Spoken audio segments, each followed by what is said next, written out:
रानी आजाद हो चुकी थी विराट की कैद से, पर रानी की आजादी शायद कुछ वक्त की थी, क्योंकि रानी अपने अपनों के बीच तो आ गई, पर आगे बहुत कुछ अभी होना बाकी था। रानी के पापा उसे लेकर घर चले गए। इधर रानी की माँ भाई सब रानी को देखने के लिए तरस रहे थे, क्योंकि पापा ने माँ को इन्फॉर्म कर दिया था कि रानी को लेकर आ रहे हैं। माँ ने बेटी को देखकर सीने से लगा लिया, रोते रोते माँ का गला भर आया, कुछ शब्द नहीं निकल रहे थे। बेटी को सकुशल देखकर माँ ने भगवान से बारंबार प्रणाम किया। इधर भाइयों ने भी बहन को गले लगा लिया और उसे बिठाया। रानी कुछ भी कहने सुनने की हालत में नहीं थी। अपने रूम में खुद को लॉक करके खूब रोने लगी। विराट की चालबाजियों को याद करके, उसकी मासूम हरकतें जिसमें छिपा था सिर्फ धोखा। रानी को अब अपने किए हुए सारी बातें याद आ रही थी। वो खुद को कोस रही थी कि मैंने विराट के लिए क्या क्या नहीं किया और उसने मेरा यूज किया, मुझे हर्ट किया।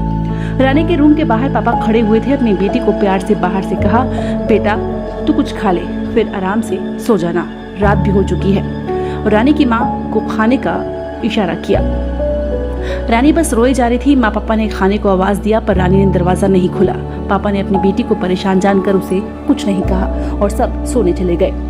अगली सुबह पुलिस घर पर आई और रानी को बुलवाकर उसका स्टेटमेंट लेने रानी को पूछा।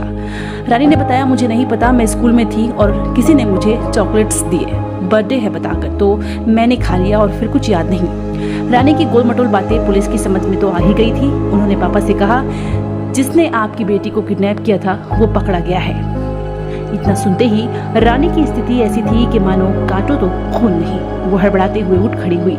पुलिस अधिकारी ने कहा, बेटा तुम अभी बच्ची हो, ऐसे कदम उठाने से पहले सोच लिया करो। और रानी के सर पर हाथ फेरकर रानी के पापा को इशारा किया बाहर आने के लिए। पापा बाहर की तरफ पुलिस अधिकारी के पास गए। फिर इंस्पेक्टर ने जो कुछ बताया, रानी के पापा अवाक रह गए। उन्होंने तेजी से घर की तरफ जाना चाहा, पर इंस्पेक्टर ने रोकते हुए कहा, बच्ची है, जरा नरमी से पेश आइएगा। पापा घर में जाने के बाद रानी की माँ को सब कुछ बताए और कहा, सब तुम्हारी वजह से हुआ है। रानी को इतनी छूट दे रखी हो कि तुम्हारी बेटी किसी लड़के के साथ भागने में भी नहीं हिचकी। अगर उससे कुछ हो जाता तो क्या हम समाज को क्या मुंह दिखाते।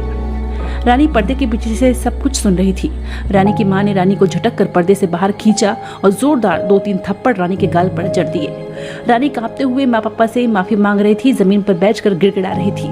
इसमें ना तो रानी के माँ पापा का कोई दोष था और ना ही रानी का। माँ पापा भी अपनी बेटी के इस गलत हरकत से नाराज थे और रानी वो तो शिकार हुई थी धोखे का।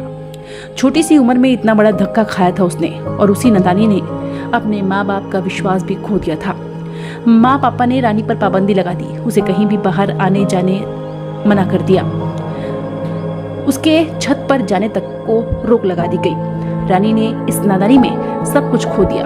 वो पल पल घुटने लगी थी और इस घुटन में माँ पापा के तानों को सुनकर एक दिन परेशान होकर उसने मच्छर मारने के कॉइल को पानी में डालकर पी लिया।